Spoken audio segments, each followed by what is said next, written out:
नमस्कार।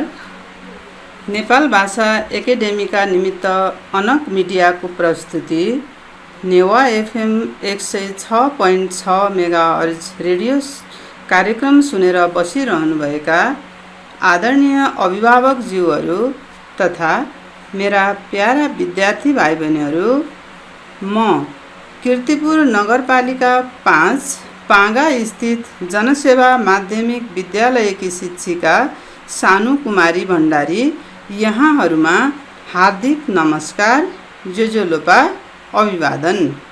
यो कार्यक्रम कीर्तिपुर नगरपालिकाद्वारा सञ्चालित रेडियो शिक्षा कार्यक्रम हो। सर्वप्रथम त म यहाँहरूलाई आजको यस रेडियो शिक्षा कार्यक्रममा मेरो तर्फबाट दोस्रो कक्षामा हार्दिक स्वागत गर्न चाहन्छु। भाइ बहिनीहरू, अबको 30 मिनेटसम्म हामी सँगै रहेर कक्षा 8 को नैतिक शिक्षा विषयसँग सम्बन्धित रहेर केही कुराहरू सिक्नेछौँ।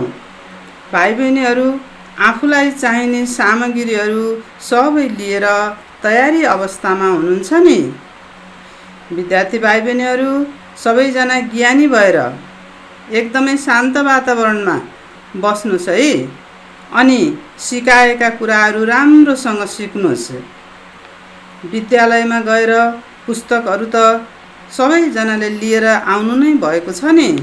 यदि नल्याएको भए आफ्नो आफ्नो विद्यालयमा जानुहोस्, पुस्तकहरू लिएर आउनुहोस् है त। भाइ बहिनीहरू, विद्यालयमा उपस्थित हुन नसकेको लामो समय बितिसक्यो। कोभिड-19 अर्थात् कोरोनाले आज विश्व अक्रान्त बनेको अवस्था छ। दिन प्रतिदिन यसको महामारी व्यापक रूपमा फैलिरहेको छ। हाम्रा शैक्षिक संस्थाहरूमा लामो समयदेखि पठन पाठन हुन सकिरहेको छैन, जसले गर्दा विद्यार्थीहरूलाई धेरै नै असर परिरहेको छ। यो कहिलेसम्ममा समाधान होला, हामी कसरी अगाडि बढौँला भनेर अहिले नै यकिन गर्न सक्ने अवस्था पनि देखिएन। विद्यार्थी तथा अभिभावकज्यूहरू, यस कठिन परिस्थितिमा, यस्तो अवस्थामा पनि धैर्यताका साथ अगाडि बढ्न सिक्नु पर्दछ है त। अब यो परिस्थितिमा हामी जहाँ छौँ एकदमै सुरक्षित भएर बसौँ र स्वस्थ भएर बस्ने कोसिस गरौँ। स्वस्थ रहौँ, सुरक्षित रहौँ, स्वस्थ रहौँ। अति नै आवश्यक काम बाहेक घर बाहिर जाँदै नजाउँ। यदि घर बाहिर जानु नै परेको अवस्थामा अनिवार्य रूपमा मास्क प्रयोग गरौँ र अरूलाई पनि मास्क प्रयोग गर्न लगाउँ। मास्क प्रयोग गर्यो भने हामी कोरोनाबाट बच्न सक्छौँ है भनेर अरूमा पनि चेतना फैलाउने काम गरौँ। सेनिटाइजरको प्रयोग गरौँ। बेला बेलामा अनिवार्य रूपमा साबुन पानीले मिची हात धुने काम गरौँ। आफ्नो स्वास्थ्यलाई राम्रो स्वस्थ बनाउनको लागि ताजा स्वस्थकर खानेकुराहरू खाउँ। सकेसम्म घरमै बसेर आफ्ना अभिभावकहरूबाट राम्रा कुराहरू सिकौँ। रेडियो टेलिभिजनबाट कार्यक्रमहरू प्रसारण भइरहेका छन्। विद्यार्थीलाई मध्यनजर गरेर धेरै कार्यक्रमहरूको व्यवस्थापन गरिएको छ। यसरी प्रसारण भइरहेका कक्षाहरूमा ध्यान दिएर भाग लिने गरौँ। आफ्ना भाइ बहिनीहरूलाई पनि यसमा भाग लिनको लागि अनुरोध गरौँ। भाइ बहिनीहरूलाई पनि यसमा सहभागी गराउँ। घरमै खेल्न सकिने विभिन्न खेलहरू हुन्छन्। घरैभित्र बसेर खेल्न सकिने, आफ्नै घरको वातावरणभित्र रहेर खेल्न सकिने यस्ता खेलहरू खेल्ने गरौँ। कथा लेखौँ, कविता लेखौँ, निबन्ध लेखौँ। कथा, कविता, निबन्ध आदि जस्ता कुराहरू लेख्ने सिपको विकास गरौँ। अनि विद्यालय खुलेपछि विद्यालयमा लगेर शिक्षकलाई यी कुराहरू देखाउँ। हामीले कोरोना महामारीको बेलामा घरमा बसेर पनि यस्तो खालको सिप विकास गरेका थियौँ भनेर देखाउनु। त्यो बेलामा सबै तपाईँहरूले गर्नुभएको कार्यहरू विद्यालयमा लगेर देखाउँदा शिक्षक शिक्षिकाहरूले त्यो सबै हेरिदिनु नै हुनेछ। त्यस्तै घरमा बसेर चित्र कोरौँ, राम्रा चित्र कोरौँ। यो फुर्सदको सदुपयोग गरौँ। परिवारसँग घुलमिल भएर एक आपसमा सरसहयोग गर्ने गरौँ, सिक्ने सिकाउने गरौँ। किनभने घर परिवार भनेको पहिलो पाठशाला हो। बुबा आमा भनेको हाम्रो पहिलो गुरु गुरुआमा हुनुहुन्छ। यहीँबाट नै हामीले धेरैभन्दा धेरै कुराहरू सिक्नु पर्दछ। यसै गरी यस विषम परिस्थितिको धैर्यताका साथ सबै मिलेर सामना गरौँ। अभिभावकज्यूहरू बालबालिकाहरूलाई राम्रा राम्रा कुराहरू सिकाउनुहोस् है। राम्रो बाटोमा लाग्न प्रेरणा प्रदान गर्नुहोस्। आफ्नो धर्म, संस्कृति, परम्परा, चालचलन आदिका बारेमा मजाले जानकारी दिनुहोस्। उनीहरूले यो बेलामा सबै कुरा सिक्न सकुन्। अनुशासन तथा सहनशीलताका कुराहरू धेरै नै सिकाउनुहोस्, जसले गर्दा हाम्रा बालबालिकाहरू असल बाटोमा हिँड्न प्रेरित हुनेछन्। यो विषम परिस्थितिलाई सामना गर्दै अगाडि बढ्ने कोसिस गर्नुपर्दछ है त। विद्यालय बन्द छ भनेर नआत्तियौँ, धेरै चिन्ता नलिनुहोस्। स्थिति सामान्य भएपछि हामी भेट भइहाल्छौँ। सबै कुरा सामान्य भएर नै जानेछ। भाइ बहिनीहरू, अब चाहिँ हामी विषयवस्तुतिर प्रवेश गर्दछौँ। तपाईँहरू तयारी अवस्थामा रहनुहोस्। अघिल्लो कक्षामा मैले दिएको गृह कार्य त गर्नुभएको छ नि, होइन? गृह कार्य गर्नुपर्दछ है। भाइ बहिनीहरू, नियमित रूपमा गृह कार्य गर्ने बानी बसाल्नु पर्दछ। यसले सिकाइलाई निरन्तरता दिने काम गर्दछ। अझ हामी आज चाहिँ हामी यो एकाइ 1 को कक्षा 8 नैतिक शिक्षा एकाइ 1 को पाठ 1 गाउँको सान आइतमान भन्ने पाठसँग सम्बन्धित रहेर केही कुराहरू सिक्नेछौँ। र यस पाठको मुख्य उद्देश्य अथवा विद्यार्थीहरूलाई चाहिँ उनीहरूको व्यवहारमै परिवर्तन ल्याउनको लागि के कुराहरू चाहिँ अपेक्षा गरिएको छ त भन्दा यहाँ चाहिँ यस पाठबाट यो पाठ सिकिसकेपछि हामी असल कामका लागि सबैबाट प्रेरित हुनुपर्दछ है भन्ने कुरा हामी सिक्छौँ। आत्मविश्वास जगाएर काम गर्नुपर्दछ भन्ने कुरा हामी यहाँबाट सिक्छौँ। असल विचार व्यक्त गरी त्यही विचार अनुसार हामीले व्यवहार पनि देखाउनु पर्दो रहेछ भन्ने कुरा सिक्छौँ।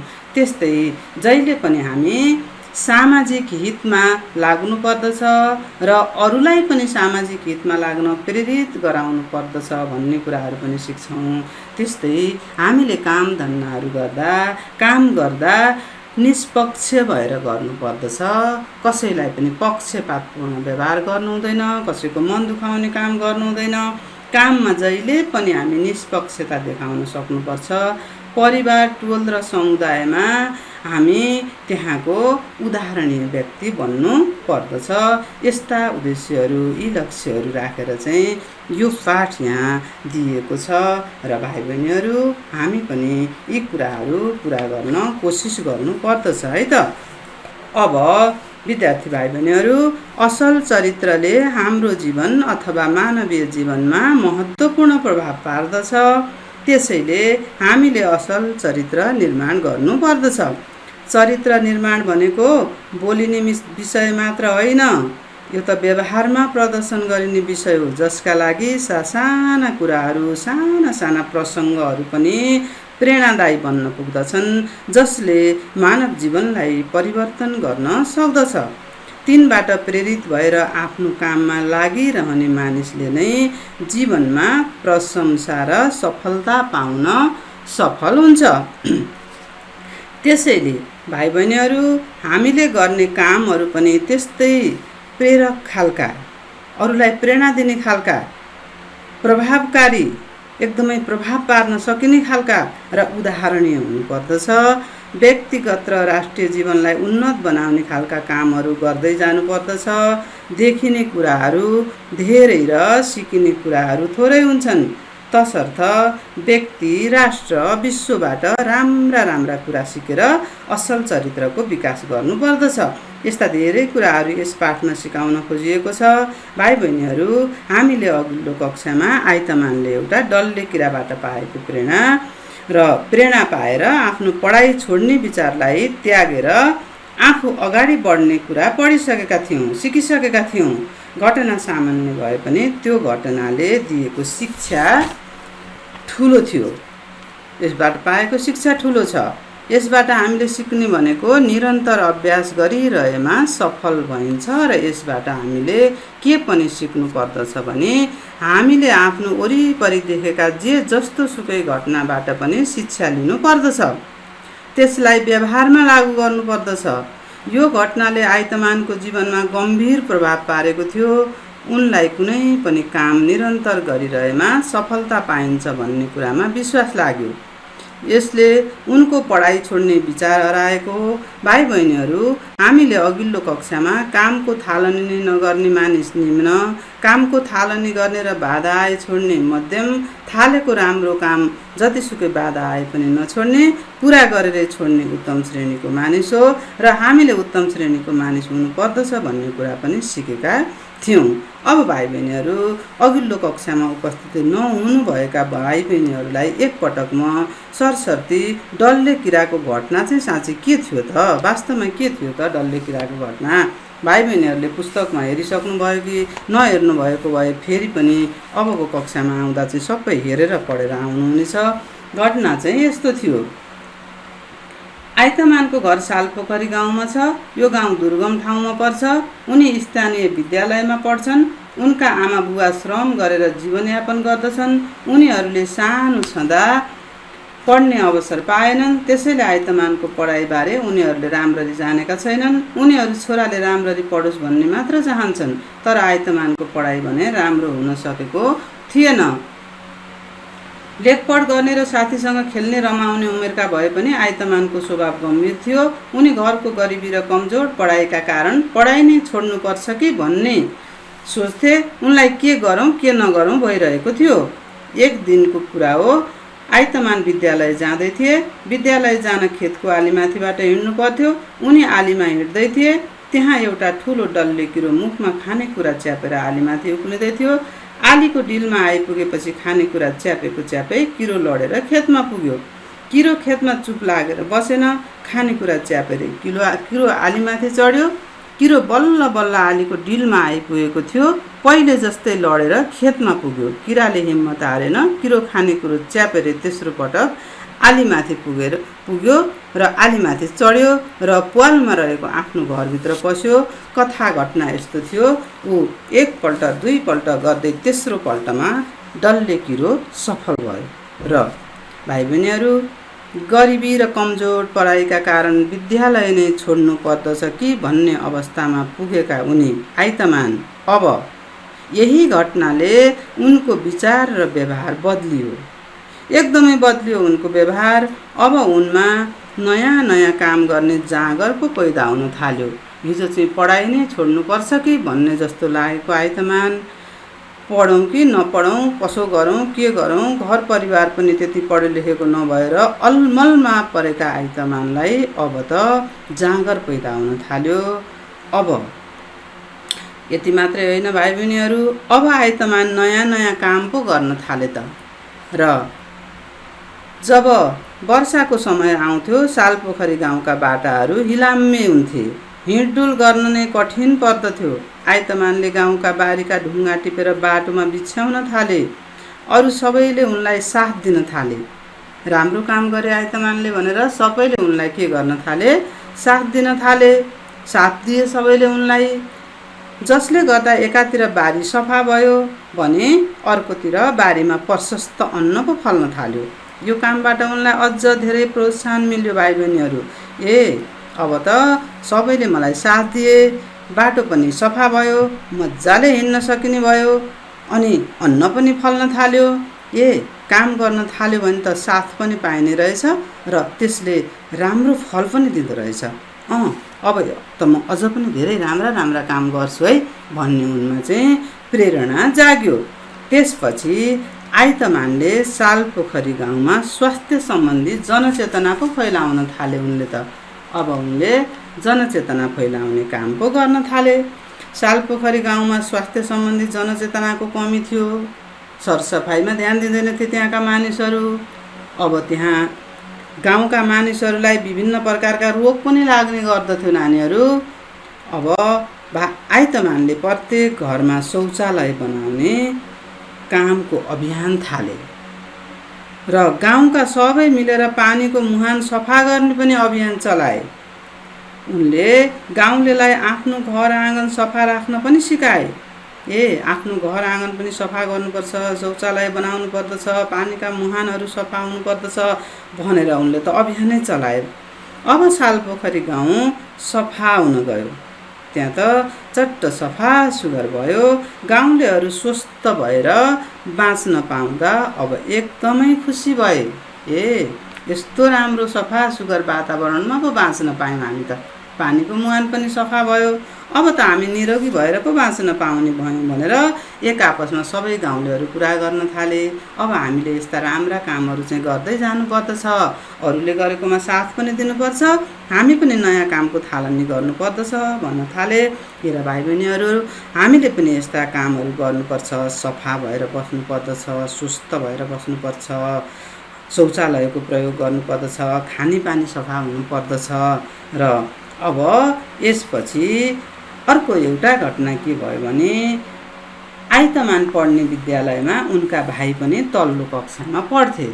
आइतमान जुन विद्यालयमा पढ्थे भाइ बहिनीहरू, त्यस विद्यालयमा तल्लो कक्षामा उनका भाइ पनि पढ्थे। एक दिन भाइले कागजको टुक्रा विद्यालयको मूल ढोका अगाडि फालेछन्। आइतमानले र पाले दाइले त्यो देखेछन्। आइतमानको भाइले कागजको टुक्रा फालेको डस्टबिनमा लगेर नफालेर, फोहोर फाल्ने भाँडोको प्रयोग नगरेर आइतमानका भाइ त फुत्त ढोकातिर पो कागजको टुक्रो फाल्दा रहेछन्। पाले दाइले आइतमानको भाइलाई गाली गरेनन्। के गाली गरिराख्नु यो बच्चा हो भनेर कागजको टुक्रा टिप्न आफै गए।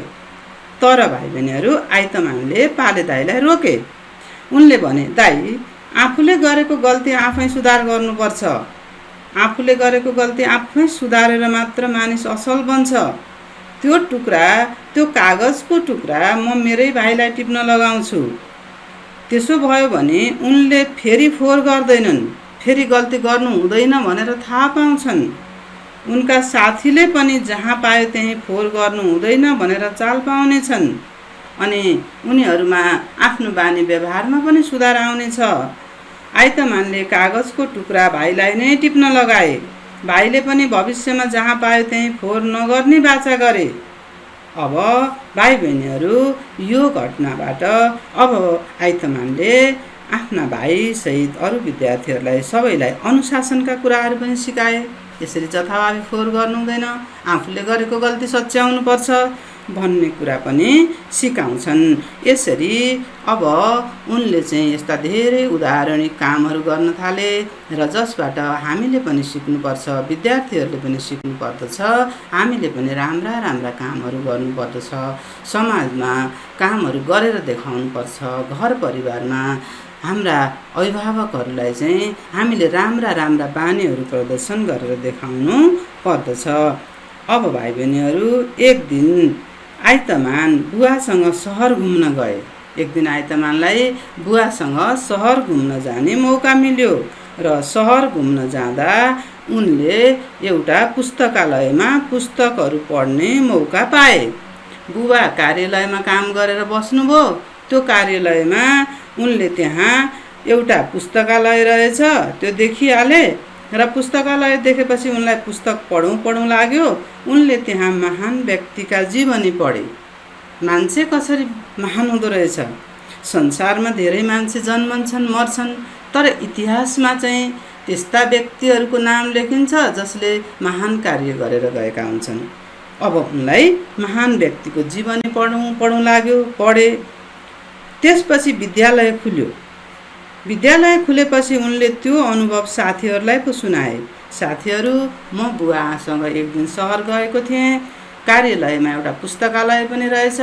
पुस्तकालयमा त मैले बसेर मजाले महान व्यक्तिका जीवनी पढेँ अनि भनेर ती कुरा सुनाए। उनले भने, अरूले भनेर असल चरित्रको विकास हुँदैन, अनुशासन पालना गरेर चारित्रिक विकास हुँदो रहेछ। साथीहरूले पनि अब मर्यादा, धैर्य र लगनशीलताबाट असल र महान बन्न सकिने रहेछ भन्ने विषयमा छलफल गरे। हो त, वास्तवमा मर्यादा, धैर्य, लगनशीलता जस्ता कुराहरूबाट हामी सफल हुन सक्ने रहेछौँ। त्यसैले साथीहरू, हामी पनि अबदेखि लगनशील बन्नु पर्दछ है त भनेर सबैजनाले के गरे? छलफल गरे। आइतमानले सुनाएका कुरामा सबै साथीहरूले सकारात्मक बनेर विस्तृत रूपमा छलफल गरेर आफू अबदेखि लगनशील भएर अगाडि बढ्ने, धैर्य गरेर अगाडि बढ्ने कुरामा उनीहरू छलफल गरिरहे। अब नानी बाबुहरू यसो गरिरहँदा, यस्ता राम्रा कुराहरूको उदाहरण दिइरहँदा, उदाहरणीय बनिरहँदा आइतमानलाई झन भन्यो झन प्रेरणा मिल्दै गयो। उनको पढाइ पनि धेरै राम्रो हुँदै गयो। उनी आफ्नो कक्षामा प्रथम पो हुन थाले। अब त पढाइ नै छोडौँ कि भन्ने विचार भएका आइतमान अब त कक्षामा प्रथम हुन थाले। उनलाई त भाइ बहिनीहरू बाहिरको काम मात्रै होइन, कक्षाको पढाइ अथवा आफ्नो पढाइ पनि पो मजाले गर्न थालेछन्। प्रथम हुन थाले। अब त पहिलेको आइतमान र अहिलेको आइतमानमा आकाश जमिनको पो भिन्नता भयो भन्नाले ठुलो भिन्नता भयो। अब त गाउँलेहरू सालपोखरी गाउँको सान आइतमान भन्न पो थाले। भाइ बहिनीहरू, हामीले यसरी गाउँको सान आइतमान भनेर सिकिरहँदा किन पढिरहेका छौँ त भन्दा हाम्रा विद्यार्थीहरू पनि भोलिका दिनहरूमा अवश्य पनि आइतमान जस्तै आफ्नो गाउँको सान बन्नुहुनेछ। किन सिकिरहेका रहेछौँ? विद्यार्थी भाइ बहिनीहरू पनि भोलिका दिनहरूमा अवश्य पनि आइतमान जस्तै आफ्नै गाउँको सान बन्नु हुनेछ। कसरी? राम्रो काम गरेर, लगनशील बनेर सफलता प्राप्त गर्नुहुनेछ। भाइ बहिनीहरू, अब यस पाठको सारांशतिर हामी जाउँ। साँच्चै नै सारांशमा अथवा निष्कर्षमा, निचोडमा भन्न खोजेको कुरा चाहिँ के रहेछ त? यहाँ सिकाउन खोजेको कुरा के रहेछ त भन्दा चरित्र निर्माण बोलिने विषय मात्र नभएर व्यवहारमा प्रदर्शन गरिने विषय हो। हामीले यसलाई आफ्नो व्यवहारमा देखाउन सक्नु पर्दछ। आफूले आफ्नो व्यवहारमा चरित्रवान बनेर देखाइसकेपछि त्यसको उदाहरणको छाप अरूमा पर्ने छ। सद्भाव र समर्पणबाट चरित्रको निर्माण र विकास हुन्छ। कुनै पनि काममा हाम्रो समर्पण हुनुपर्छ, समर्पित भएर काम गर्नुपर्छ। असल भावना राखेर काम गर्नुपर्दछ र कामप्रति समर्पित हुनुपर्दछ। शिक्षा भनेको जुनसुकै घटनाबाट पनि लिन सकिन्छ, तर लिएको शिक्षालाई व्यवहारमा उतार्नु पर्दछ। हामी विभिन्न घटनाबाट शिक्षा लिन सक्दछौँ। असल सोचाइ र व्यवहारले मानिसको चरित्र अनुकरणीय बन्न पुग्दछ। यस्ता कुराहरू चाहिँ यहाँ पाठमा सिकाउन खोजेको मुख्य कुराहरू हो। यो पाठ पढिसकेर हामीले सिकेका निचोड कुराहरू चाहिँ हुन्। अब भाइ बहिनीहरू, हामीले यहाँ सिकेका कुराहरूलाई आफ्नो जीवनकालमा सधैँभरि अनुसरण गर्दै अगाडि बढिरहनु पर्दछ है त। हाम्रो जीवनकालमा हामीले यस्ता कुराहरूको अनुसरण गर्दै रहनु पर्दछ। अब भाइ बहिनीहरू, हामी पाठको अन्त्यतिर आइसकेका छौँ। अन्त्यमा म तपाईँहरूलाई केही गृह कार्य पनि दिन्छु नि त। गृह कार्य पनि गर्नुपर्दछ। तपाईहरू फुर्सदमा हुनुहुन्छ, घरैमा हुनुहुन्छ, मजाले गृह कार्य गर्नुहुन्छ भन्ने मैले विश्वास गरेको छु। अब यही पाठसँग सम्बन्धित रहेर म केही गृह कार्यहरू दिन्छु। अब यहाँहरूले प्रश्नहरू लेख्दै जानुहोस् है त। प्रश्न नम्बर 1, आइतमानले गरेका राम्रा कामहरू के हुन् लेख्नुहोस्। जस्तो हामीले सिक्यौँ। अब भाइ बहिनी आफूहरू पाठ पनि हेर्नुहोस् अनि बुदागत रूपमा लेख्दै जानुहोस् आइतमानले के राम्रा काम गरे। प्रश्न नम्बर 2, तपाईँ कस्तो मानिसलाई अब असल चरित्रको मान्नुहुन्छ त? हामीले चारित्रिक विकास भनेर पढ्यौँ, राम्रो चरित्र भनेर पढ्यौँ। त्यसो भए तपाईँ चाहिँ कस्तोलाई असल चरित्र मान्नुहुन्छ लेख्नुहोस्। आफ्नो विचार लेख्नुहोस् है। प्रश्न नम्बर 3, तपाईँको समुदायका, टिप्दै जानुहोस् है भाइ बहिनीहरू। प्रश्न नम्बर 3, तपाईँको समुदायका मानिसले राम्रो काम गरेर स्याबासी पाएका होलान् नि? असल काम गरेर स्याबासी पाएका होलान्। ती कामहरू के हुन्? आफ्ना अभिभावकहरूसँग सोधेर लेख्नुहोस्। फेरि सुन्नुहोस् है, तपाईँको समुदायका मानिसले राम्रो काम गरेर स्याबासी पाएका होलान्। ती कामहरू के हुन्? आफ्ना अभिभावकहरूसँग सोधेर लेख्नुहोस्। प्रश्न नम्बर 4, आफ्ना भाइ बहिनीहरूलाई असल मानिस बनाउन तपाईँ के गर्नुहुन्छ? आफ्ना भाइ बहिनीहरूलाई असल मानिस बनाउन तपाईँ के गर्नुहुन्छ? यी 4वटा प्रश्नहरूको उत्तर लेख्नुहोस् है त भाइ बहिनीहरू। अब अन्त्यमा म के भन्न चाहन्छु भने कीर्तिपुर नगरपालिकाले यस विषम परिस्थितिमा जुन बेला विद्यार्थीको पठन पाठन एकदमै प्रभावित भइरहेको छ, विद्यार्थीहरूका लागि केही गर्न सकिन्छ कि भनेर यो रेडियो शिक्षा कार्यक्रमको व्यवस्थापन गरेको छ। सिकाइलाई निरन्तरता दिने प्रयास गरिएको छ। यसका लागि हामी विद्यार्थी, शिक्षक, अभिभावक, सरकारवाला सबैले आभार प्रकट गर्दै यसको बढीभन्दा बढी सदुपयोग होस् भन्न चाहन्छु। र यसपछि एउटा छोटो गीत, एउटा सानो गीत, मिठो गीत बजाइदिन प्राविधिक मित्रलाई अनुरोध गर्दै म आजको यो कक्षा रेडियो शिक्षा कार्यक्रममा सहयोग गर्नुहुने सम्पूर्णमा हार्दिक धन्यवाद ज्ञापन गर्दै बिदा हुन चाहन्छु। धन्यवाद।